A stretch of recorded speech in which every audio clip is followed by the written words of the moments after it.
This is Fling here to give you the winning trends on Drafters Best Ball Million, courtesy of Drafters Fantasy. They gave us the top 10 teams. So let's go ahead and take a look. Welcome to the Fantasy Fling DFS channel. All right. So we are going to start out with the number.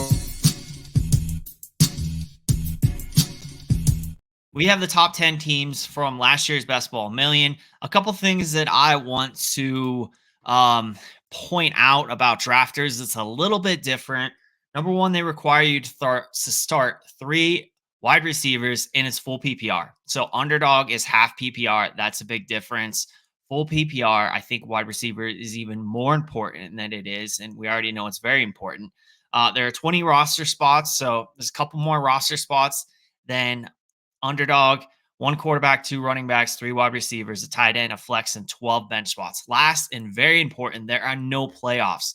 The team that scores the most cumulative points weeks 1 through 17 wins the 500,000. So this is obviously very important because you're not needing to stack week 17. You need to focus on stacks. As we're going to get into, we're going to look at some of the winning trends, but it's not necessary to do team and specifically game stacks rather for week 17. So this was the lineup that took first place. Dorado, as you see here, won 300K.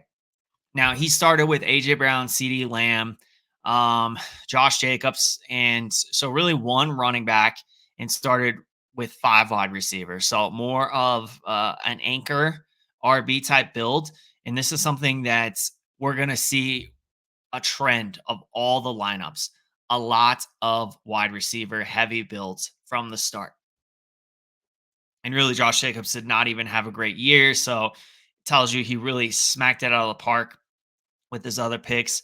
As far as stacking, we're going to see it's kind of all over the board, but the most dominant would be QB plus one. We did see the second and third, well, really a tie for second is QB plus two and QB plus three stacks. But we're also going to see a good amount of team stacks as well. So, and obviously, you're going to need some late hits, some like really big hits like Kyron Williams. Now, Kyron Williams and Puka Nacua, you will see in these top 10 lineups, they are the guys that will frequent the lineup, and guys like Tank Dell too. So these last rounds are really how you are going to leverage the field and set yourself apart. So you have to, I think you really need to diversify your picks here and get some high upside guys. You could certainly do that by reading scouting reports and seeing some guys who, given a shot, can really emerge. Kyron Williams was that guy last year. So this was a 1, 2, 3, 4, 5, 6 wide receiver, 7 wide receiver, 1, 2, 3, 4, 5, 6, 7 running back build. You had two quarterbacks and you had three tight ends. Now, the two quarterbacks being Dak, that was stacked with Lamb, Stafford. Who did we get? We got obviously Kyron Williams. So you can stack running backs with the quarterbacks, specifically in best ball. I do think it's a strong play. And yeah, he also had Higbee here. So great lineup. Great lineup. Tank Dell and Kyron Williams really won this for him. And it's crazy. If Tank Dell didn't get hurt, I mean, he just would have ran away with this thing. So that was the first place lineup. Let's go ahead and look at number 2. We had Updog. So similar. So he started 4 wide receivers, and you notice they both started with wide receiver with their first pick. Another thing you will notice looking at these lineups is CD Lamb was constant in a lot of these builds. So this had CD Lamb, Adams, Debo, Keenan Allen, not quite a 0 RB. Well, I guess actually this was a 0 RB because he went David Montgomery with his first pick in the 7th round. So went tight end and then wide receiver again. And obviously with this build, you would think this is going to be a Purdy stack. Debo, Kittle, Ayuk, and there's Purdy down there. Also got CD Lamb and Dak Prescott. Now, so he had Ferguson as well. So it looks like it was This was a QB +2 with Lamb, Ferguson, stacked with Dak, and then Purdy with 3. So Ayuk, Debo, and Kittle. So 0 running back, but really hit on the ones. So this is what you do when you go 0 RB. You're wanting to really knock it out of the park with the ones that you got. David Montgomery had a great year. Isaiah Pacheco, great year. Devin Achon came out of nowhere, just crushed it. Really, the only one that didn't do well here was Jamal Williams. But look at the and Fournette too. But Singletary did good, and then Kyron Williams again, last pick. Kyron Williams, he is a staple of a lot of these builds. So actually, let's go to third place. So we had Slade for third place, won 100K. So Lamb, Amon-Ra, Debo, and DJ Moore, 4 wide receivers to start. Now he was different because he went 4 wide receivers and then he went 4 running backs. And, you know, honestly, didn't even choose the best ones. Could have done without Javante, could have done without Madison. Kamara didn't have a great year. Rashad White, but still was able to knock it out of the park with this team, mainly because Dak and Lamb, they scored a lot of points this year. Amon-Ra had a great year. Debo had a great year. DJ Moore had a good year. Rashid Rice, so this was a rookie wide receiver that really crushed it. Laporta, rookie tight end, crushed it out of the gate. And Devin Achon, I know, obviously a great year. Tank Dell, and Trey McBride. So really, this was a 3 tight end build and really crushed it with us. The tight ends and the rookies. Tank Dell, Devin Achon, Laporta, Rashid Rice. So really crushed the rookie class here. As far as stacks, we got Dak and Lamb. Is all I'm saying now. Dak and Lamb. Now we did have. See, this is kind of what I was talking about. There's other ways to stack. So Justin Ross. Now, I wouldn't say this. You didn't need this stack, but this is something you will see in a lot of these builds. Is there are team stacks. So Rashid Rice and Justin Ross. Now Kenny Pickett, Fryermuth. Pickett was absolutely terrible. So good thing you didn't have him stacked with more than one. And Fryermuth, who you got him at 110, you certainly will take that. Baker Mayfield was stacked with Rashad White. So you also don't necessarily need it to be with a pass catcher. And by the way, Rashad White he's really a receiving running back. So I do think that correlates as well. So let's go ahead and keep going here. We'll kind of, after we get to out of the first 5, we'll kind of just look for some bullet points here. But yeah, we got Amon-Ra, Adams, and Debo. So you've seen every single build so far has started with wide receiver. Now, and really the first 3 picks have all been wide receivers. So Amon-Ra, Adams, Debo got Breece Hall.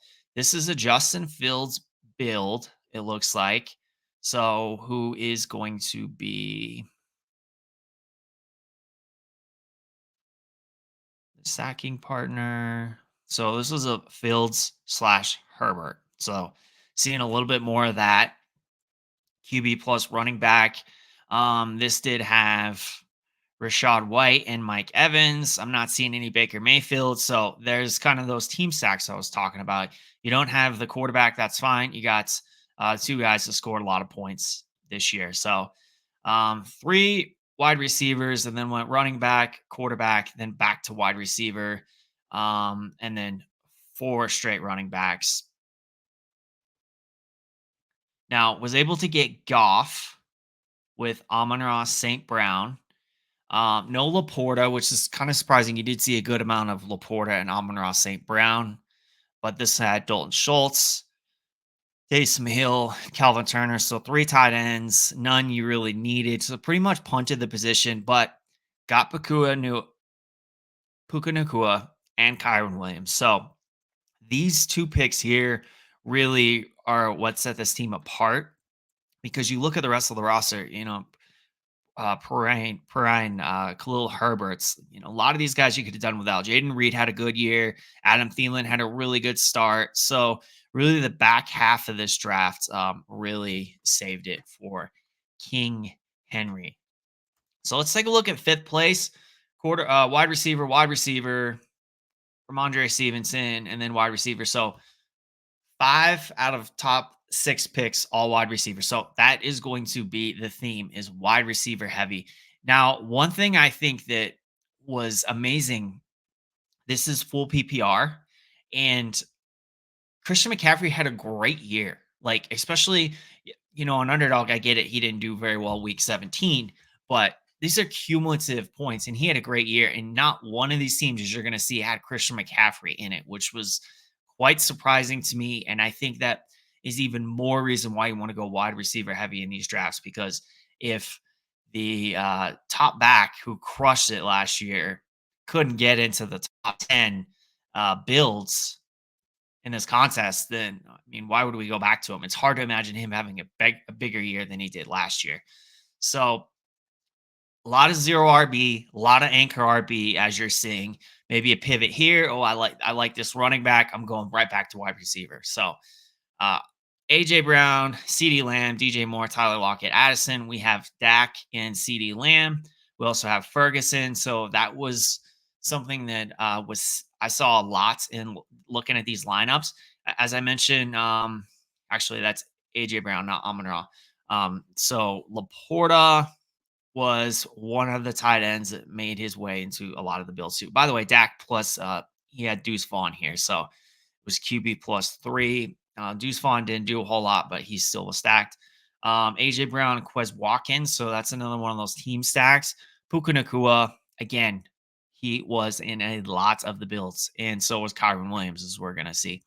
We'll go down 6 here real quick. You've noticed every single one of these has been a wide receiver heavy start, and wide receiver has been the first pick. So AJ Brown, Lamb, Allen had a great year too. And before he got hurt, like he was wide receiver 1. Um, and Debo. So this was Herbert and Stafford. Now Stafford plus Kyron Williams and Puka Nakua. So 1, 2, 3, 4, 5, 6, 7, 8. This one had 9 wide receivers, 1, 2, 3, 4, 5, 6 running backs, 2 quarterbacks, 3 tight ends. The next one, number 7. 1, 2, 3, 4, 5. 5 of first 6 picks for wide receiver. The other one being an elite quarterback, Lamar Jackson. And God, this is how you want to do it, right? You get that elite quarterback.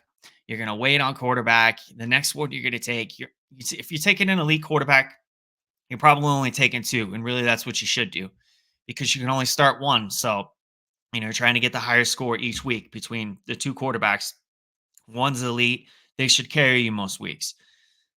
However, got lucky here because 17th round was able to get CJ Stroud, rookie. So it really ended up with 2 elite quarterbacks in this spot. This was also another Puka Nakua build. And this one, surprisingly, did not have Tank Dell, but it had Nico Collins, who smashed his 9th round value. So love this one as well. Tajay Spears had a pretty good year in that spot. So yeah, another great build. We'll look at 10th place real quick. And you notice a lot of these builds are from the back and they're all going wide receiver to start. So this one was probably one that didn't go as wide receiver heavy. So 2 wide receivers and then 2 running backs. Is wide receiver heavy is the other builds that we were seeing anyway.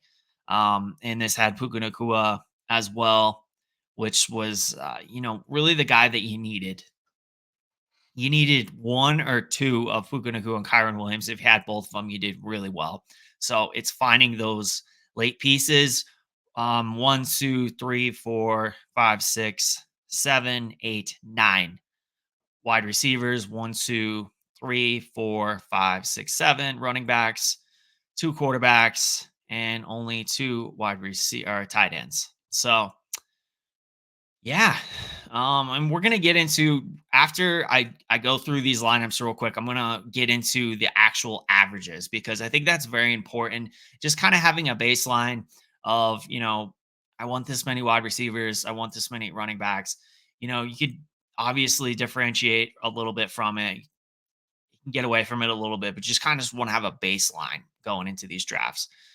Same thing, wide receiver Hill, Devonta Smith, Keenan Allen, Ayuk, and Evans. This one was a three quarterback build, the rare three QB builds.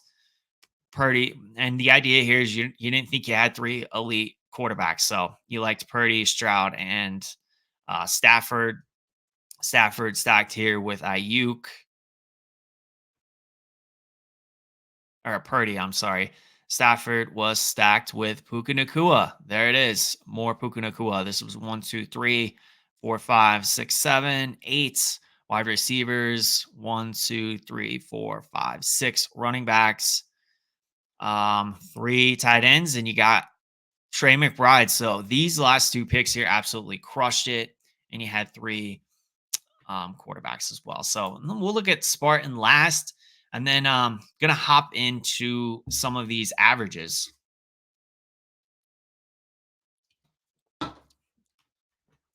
Another Tyreek Hill lineup.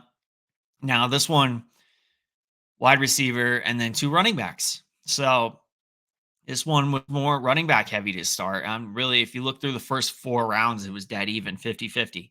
So kind of zigging while others zag a little bit. DJ Moore, Justin Fields was the main stack. Also Tyreek Hill and Tua Tagovailoa.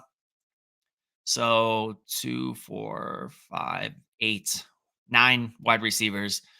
Tank Dell, Kyron Williams, the last 2 out of 3 picks that really set this lineup apart. Also was able to get Laporte on Komet. So this is a Fields +2.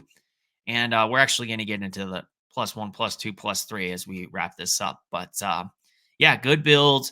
2, 3 quarterbacks here, 3 wide receivers, 3, 4, 5 running backs. So I think that is going to do it for the 10. If you guys want to check that out over on Drafters, head over to Drafters Fantasy over on X, and they have this pinned at the top. And of course, give me a follow on Twitter on X as well at Fantasy Fling. And by the way, guys, if you've never played on Drafters and you want to give it a shot, right now you can use my promo code Fantasy Fling. That'll get you deposit match 50% up to $100. So check that out. By the way, if you like this kind of content, let me know and I'll keep it coming for you. Hit that like button. Make sure you subscribe to the channel. Comment. Let me know how best ball drafts are going for you right now. Okay. So a couple last things I'll look at before we get out of here is actual like average numbers for the wide receivers, the running backs, the tight end, the quarterbacks. I want actionable information that we can take from last year's best ball draft over on Drafters, and we can apply to this year so we can set ourselves up to have the best chance to win the million, or actually it's 500,000 over on Drafters. But yeah, let's take a look at this. So top 10 teams, as you're seeing, most of the teams had 8 or more wide receivers. Most of the teams had 6 or more running backs. They all had at least 2 quarterbacks. Some had 3. And most teams had, at least the top 5 teams, they all had 3 or more tight ends. Now, these are the top 10 teams you're seeing. All of them, again, had 8 or more wide receivers. They all had, almost all had 6 or more running backs. They all had 2 or more quarterbacks. And all but one had 3 or more tight ends. So, Drafters, you're seeing the average number of wide receivers, 8, running backs, 6, quarterbacks, 2, average number of tight ends, 3. And the most important thing I think you can take away from last year is that every single one of these teams took a wide receiver first. So if you're thinking about Do I take elite running back? Do I take elite wide receiver? Keep in mind, it could change from year to year for sure, but I'm probably going to follow the numbers and I'm going to do elite wide receiver with my first pick. Last thing I want to look at with a lot of these, um, we were able to see, some of the stacks when we started going through the teams. Now, what does that mean? Like how often was a team stack in the game where it didn't have the quarterback? How often was it QB plus one because there's gonna be multiple QBs. How many of those quarterbacks on a roster were QB plus one? How many were QB plus two? Well, 70% of the teams had at least two team stacks other than the QB plus the pass catcher. Okay. So, in fact, I believe it was 90% of the teams had at least one team stack other than QB plus pass catcher. So, what that means is you need to obviously have your quarterback stacked with a running back or, his wide receiver or a tight end. But you very much need to be thinking about, okay, so I need to have other stacks. I need to have at least one other stack that isn't a quarterback involved in it. So let's say, for example, like we saw a lot of Amon Ra and Sam Laporta stacks. So you would want to target a stack like that. So because 90% of teams had at least one, 70% of teams had two of those type of stacks. So, Rashad White and Mike Evans, for example, like we saw. Second, 62% of the QB stacks were QB plus one. So don't think that you need QB plus two and you need to overdo it. You're going, get Tua and Tyreek Hill, right? You're getting Jared Goff and Amon Ra. You're getting Purdy and Ayuk. You're getting Jalen Hurts and AJ Brown. You don't need to get both AJ Brown and Devonta Smith. Now, sure, in some builds, if it lines up, go ahead and get Devonta Smith as well. But the majority of the QB stacks were QB plus one. Now, and this is actually even 19% of the QB stacks were QB plus two and QB plus three. So I would definitely incorporate some of those as well. But the majority were going to be QB plus one. So I think a few takeaways from this. Wide receiver heavy. I'm definitely going wide receiver heavy in my builds. Running backs, obviously you want to get, I think zero RB, anchor RB works best. You can zig while others zag, but I definitely think you want to get the majority of your builds need to be wide receiver heavy.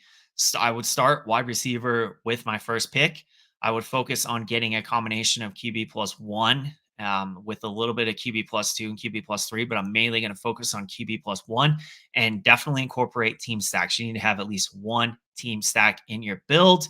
Keep in mind, it's full PPR. It's cumulative point scoring weeks 1 through 17. So do not worry about the playoffs. There are no playoffs in the Drafters Best Ball Million.